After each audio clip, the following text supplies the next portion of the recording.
All right, this is question number 17, and they want, what is the best description for these lines?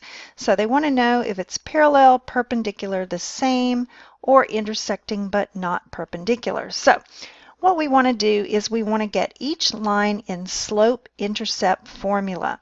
So if you'll remember from your algebra class, that is y is equal to mx plus b. And m is equal to your slope. All right, so we've got equation number 2 is already in that format. So we know the slope of equation number 2 is equal to 2/3. So equation number 1 is 2x minus 3y equals 6. So we want to get it in this format. So we want to solve for y.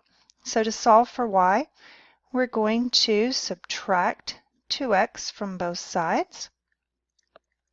And that will give us negative 2x plus 6. And then we want to divide both sides by negative 3.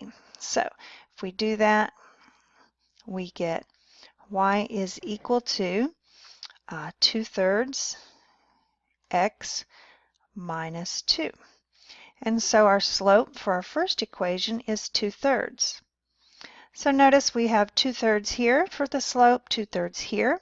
If they have the same slope, that means those lines are parallel.